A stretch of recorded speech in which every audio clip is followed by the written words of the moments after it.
নমস্কাৰ, মোৰ নাম অশোক পেগু। জ্ঞান বিজ্ঞান এডুকেশ্যনেল ইউটিউব চেনেললৈকে সকলোকে আকৌ এবাৰ স্বাগতম জনাইছোঁ। আমি আলোচনা কৰি আছিলোঁ previous year constable question paper solve 14 April 2022 আগৰ ভিডিঅ'কেইটাত আমি গোটেইকেইটা একেলগে শেষ কৰিব নোৱাৰিলোঁ। আকৌ আজি আপোনালোকৰ মাজলৈ লৈ আহিছোঁ 14 এপ্ৰিল 2022 হৈ যোৱা আমাৰ অসম পুলিচ কনষ্টেবলৰ গণিত আৰু ৰিজনিঙৰ প্ৰশ্নৰ সমাধান। আপোনালোকে ভিডিঅ'টো এণ্ডলৈকে চাই থাকিব। যদি কোনোবাই বুজি পোৱা নাই তেন্তে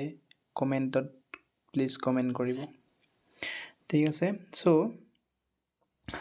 আমি ফাৰ্ষ্টত কুৱেশ্যনটো লওঁ। ফাৰ্ষ্ট কুৱেশ্যনটো আমাৰ প্ৰথম কুৱেশ্যনটো হ'ল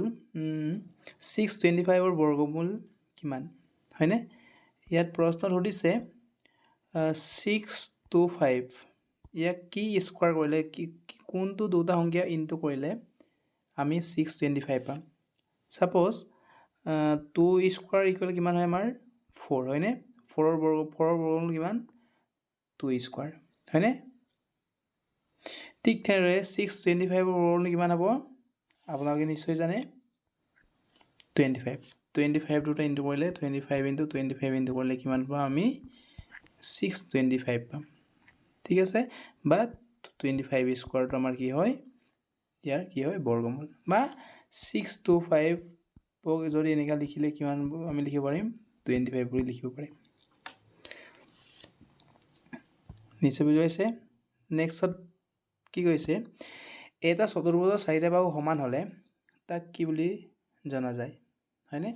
ছাপ'জ এটা চতুৰ্ভুজ ল'লোঁ মই,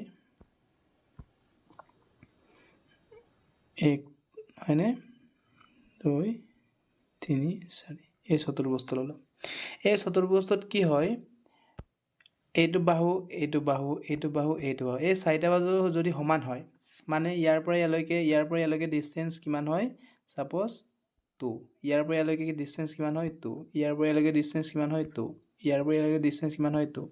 ঠিক তেনেকৈ গোটেইকেইটা যদি সমান সমান হয় মানে ইহঁতৰ বাহুৰ কেইটাৰ দৈৰ্ঘ্য সমান সমান হয় তাক কি বুলি কোৱা হয় বুলি প্ৰশ্নটো দিছে। তাক আমি কি বুলি জানো, বৰ্গ বুলি জানো। কি বুলি জানো আমি, বৰ্গ। ঠিক আছে, আয়তটো আমাৰ কি হয়, আয়তটো কি হয় আমাৰ দুটা বাহু সমান, এইটো বাহু সমান আৰু এইটো এই অপজিট কেইটা কি হয় আমাৰ সমান হয়। ত্ৰিভুজটো আপোনালোকে জানে 3টা চুকৰ সমষ্টি, হয়নে? 3টা বাহুৰ সমষ্টি ত্ৰিভুজ, হয়নে? এইটো ঠিক আছে, 3টা কোণ থাকে, এইটো ত্ৰিভুজ। আৰু বহুভুজটো আপোনালোকে জানে কিমানটা কোণ থাকে, 4টাই নাথাকিব, বহুত থাকিব, হয়নে? ঠিক তেনেদৰে কি থাকিব, এইটো কি বুলি কয় বহুভুজ বুলি কয়, মানে 4টাতকৈ যিবিলাক বাহু থাকে তাক কি বুলি কোৱা হয়, বহুভুজ বুলি কোৱা হয়।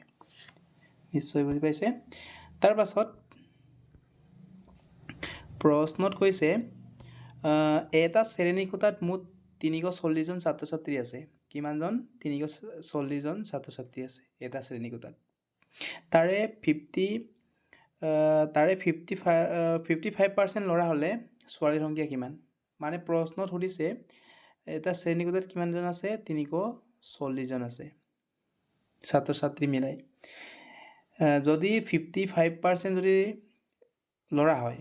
মানে ইয়াৰ কিমান 55%, ইয়াৰ 55% কিমান হয় ল'ৰা হয়, ছোৱালীৰ সংখ্যা কিমান 55, হয়নে? গোটেইকেইটাক যদি 100% বুলি ধৰা হয়, 340টো 100% বুলি ধৰা হয়, ইয়াৰ যদি 50% গুচি গ'ল 55% গুচি গ'লে কিমান থাকিব, 100ৰ পৰা 55, 100 মাইনাছ 55 কিমান থাকিব ইয়াৰ 45%, কিমান থাকিব 45% থাকিব। নিশ্চয় বুজিছে। 340ৰ 45% কিমান হয় আমি এইটো উলিয়ালে আমাৰ কি হ'ব, এনচাৰটো ওলাই যাব। কিমান বুলি কৈছোঁ মই, 340ৰ আমাৰ 55% ল'ৰা হ'লেই আমি ছোৱালী লাগে, ছোৱালী কিমান থাকিলে 45 থাকিলে ইনটো কিমান থাকিব আমাৰ 45%। আমি পাৰ্চেণ্টেজ কি লিখিব পাৰিম 340 ইনটু 45 ডিভাইডেড বাই কিমান হ'ব 100, এনেকৈ লিখিব লাগিব। ঠিক আছে, এইটো শূন্য কেঞ্চেল গ'ল। তাৰপাছত ইয়াৰ পৰা কিমান হ'ব 2 5 গুণ 10, 5 9 কিমান হ'ব 45, 2ৰে এইটো 30 পৰা কিমান বাৰ যাব 1 বাৰ যাব, 17 বাৰ যাব, 18 কিমান থাকিলে 19 আৰু 17 আৰু কি থাকিলে 9 থাকিলে 9ৰ পৰা কিমান হ'ব 7 63 তিনি তো আছে ইয়াত আছে গতিকে বাকী কেইটা 3 নাই বা 9 কিমান হ'ব এইটো 15 হয়নে 9 গুণে 9 9 6 15 হয়নে 15 আমাৰ কিমান হ'ব 153 জন আমাৰ কিমান আছে 153 জন ছোৱালীৰ সংখ্যা ঠিক আছে ছোৱালীৰ সংখ্যা কিমান হ'ব 153 জন বাকী কেইটা আমাৰ কিমান হ'ব 340 153 মাইনাছ কৰিলে যিমান থাকিব এইটো আমাৰ ল'ৰাৰ সংখ্যা হ'ব নিশ্চয় বুজি পাইছে তাৰ পাছত এইটো যোগ কৰিব হৈছে ইয়াত কৈছে কি এই গোটেইকেইটা যোগ কৰিব লাগে হয়নে এইটো কেনেকৈ কৰিব ফাৰ্ষ্টত ইয়াৰ এইটো যোগ কৰিব কিমান এইটো যোগ কৰিব মানে 8 1 2 3 4 4 8 কিমান 32 32 কিমান হ'ব 2 তাৰ পাছত নেক্সট কি আছে 2 নম্বৰটো 2 নম্বৰ দুটা তিনটা আছে 3 8 গুণ কিমান 24 24 3 কিমান হ'ব 27 27 কিমান হ'ব 7 হয়নে এইটো চাই লওক লাষ্টত দুটা 4 আছে গতিকে কিমান হ'ব আমাৰ অপচন এ ইজ কাৰেক্ট নিশ্চয় বুজি পাইছে কাৰণ দুটা ডিজিট পাইছো 7 টো ইয়াত 7 টো আছে জানা নাই গতিকে কিমান হ'ব আমাৰ 98 টো আমাৰ কাৰেক্ট এনসাৰ হ'ব বাকি কিটা প্লাস কৰিবই নালাগে ছাত্ৰ ছাত্ৰী কিমান জন 50 জন তাৰে 50 জনৰ ভিতৰত 40 জন ল'ৰা হয়নে 50 জনৰ ভিতৰত 40 জন ল'ৰা তেনেহলে ল'ৰা আৰু ছোৱালীৰ অনুপাত 40 জন ল'ৰা যদি গোটেইকেইটা শ্ৰেণীত 50 জন থাকে তাৰ পাছত যদি 50 জনৰ ভিতৰত যদি 40 জন ল'ৰা থাকে ছোৱালী কিমান জন থাকিব 40 ইজ টু কিমান হ'ব 10 হ'ব কাৰণ ছোৱালীৰ সংখ্যা কিমান হ'ব 10 জন থাকিব হয়নে 50ৰ ভিতৰত যদি 50ৰ পৰা যদি 40 মাইনাছ কৰি কিমান হ'ব 10 থাকিব ঠিক তেনে কিমান হ'ব এইটো ৰেচিঅটো কিমান হ'ব 40 ইজ টু 10 বা কি হ'ব এইটো কেনসেল যাব 4 ইজ টু কিমান থাকিলে 4 is to 10 থাকিব 4 is to কিমান থাকিব 1 sorry 4 is to কিমান থাকিব 1 অপচন কি সি ইজ কাৰেক্ট নিশ্চয় বুজি পাইছে নেক্সট আছে কি তলৰ কোণটো 2 ৰে বিভাজ্য নহয় 2 ৰে বিভাজ্য নোহোৱা তোমাক ইয়াত সুধিছে হয়নে কি আছে এ বি সি আমাৰ কিমান 2 ৰে বিভাজ্য আমাৰ কি হ'ব লাষ্টত যদি শূন্য আৰু যুগ্ম সংখ্যা থাকে শূন্য আৰু কি থাকে যুগ্ম সংখ্যা থাকে এই গোটেইকেইটা কি হ'ব 2 ৰে বিভাজ্য হ'ব ইয়াত শূন্য আছে ইয়াত কি আছে একৰ সংখ্যাত কি আছে শূন্য সংখ্যা নাই গতিকে কিমান হ'ব সি ইজ দা কাৰেক্ট এইটো বিভাজ্য নহয় বুজি পাইছে তাৰ পাছত ইয়াত কি আছে এইটো আমাৰ কোৱেশ্যনত কৈছে কি এইটো মানে কিমান অপচন দিয়া আছিল অপচনটো মই নিলিখিলো সো কি আছে 293 into 5792 ইয়াত কি আছে 5792 দিয়া আছে ইয়াত কিমান লিখিব লাগিব 29 এইটো চাওক আমাৰ কি আছিল a into b ইকুৱেল কিমান আছিল b into কিমান আছিল আমাৰ a আছিল হয়নে সাপোজ মই যদি ইয়াক a বুলি ধৰো ইয়াক যদি মই b বুলি ধৰো ইয়াত কিমান হ'ব আমাৰ b টো কিমান আছিল আমাৰ b মানে কিমান b মানে b টো আমাৰ ইয়াত লিখা আছে হয়নে সমান তাৰপৰ a টো লিখিব লাগে কিমান হ'ব আমাৰ 293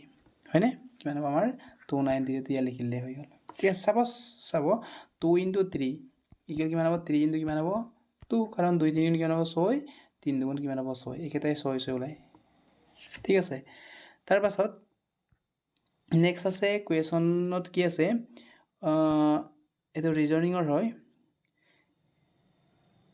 এই কুৱেশ্যন মাৰ্কৰ ভিতৰত 1 3 6 10 এই কুৱেশ্যন মাৰ্কৰ ভিতৰত কি সংখ্যা বহিব মানে এইটো সিৰিজটো কেনেকৈ আমি কুৱেশ্যন মাৰ্কত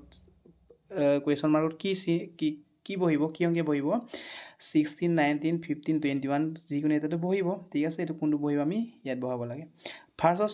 চাব 1 ৰ পৰা 3 টো আমি কেনেকৈ পালো হয়নে তাৰ পাছত 3 ৰ পৰা 6 টো কেনেকৈ পালো 6 ৰ পৰা ইয়াত কেনেকৈ পালো চাই লওঁ ঠিক আছে ইয়াত কি আছে 3 1 3 6 তাৰ পাছত কি আছে 10 হয়নে ইয়াৰ পৰা ইয়ালৈ কি কিমান কৰিলো যদি 2 প্লাস কৰা হয় 1 ৰ লগত যদি 2 প্লাস কৰা হয় 1 ৰ লগত যদি 2 প্লাস কৰা হয় আমাৰ কিমান হয় 3 পাম 3 ৰ পৰা যদি 3 প্লাস কৰা কিমান আমি 6 পাম হয়নে 6 ৰ পাছত যদি কিমান প্লাস কৰো 4 প্লাস কৰো কিমান হ'ব আমাৰ 10 হ'ব কাৰণ যদি 2 3 4 ইয়াত কিমান হ'ব 5 হ'ব নিশ্চয় 5 হ'ব হয়নে কিমান হ'ব 10 plus 5 equal কিমান হ'ব 15 10 plus 5 equal কিমান হ'ব 15 is the correct answer c টো আমাৰ কি হ'ব কাৰেক্ট হ'ব নিশ্চয় বুজি পাইছে মই কি কৰিলো ঠিক তেনে আপোনালোকে কৰিব তাৰ পাছত ইয়াত কি কৈছে এইটো ৰিজনিংৰ যদি এনিমেলছক যদি ONIMALS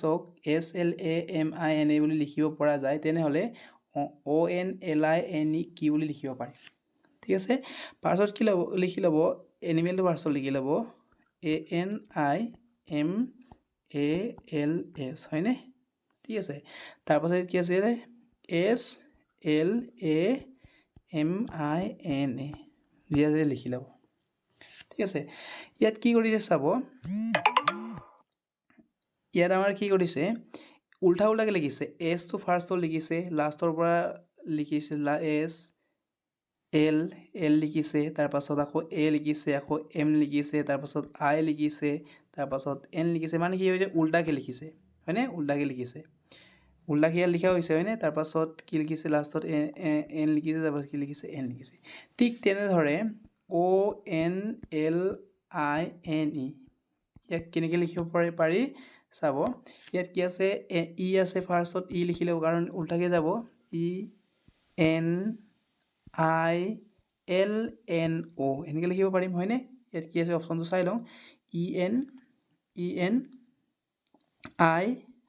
ENILNO অপশ্যন চি তোমাৰ কি হ'ব কাৰেক্ট হৈ আছে নিশ্চয় বুজি পাইছে তাৰ পাছত আমাৰ এইকেইটা আছিলে চ' আজিৰ ভিডিঅ'টো ইমানতে সমাপ্ত কৰিম চ' ভিডিঅ'কেইটা যদি চাই ভাল লাগে লাইক কৰিব কমেণ্ট কৰিব শ্বেয়াৰ কৰিব নাপাহৰিব আৰু কোনোবাই যদি বুজি পোৱা নাই প্লিজ কমেণ্টত জনাব ঠিক আছে চ' আজিৰ ভিডিঅ'টো ইমানতে শেষ কৰোঁ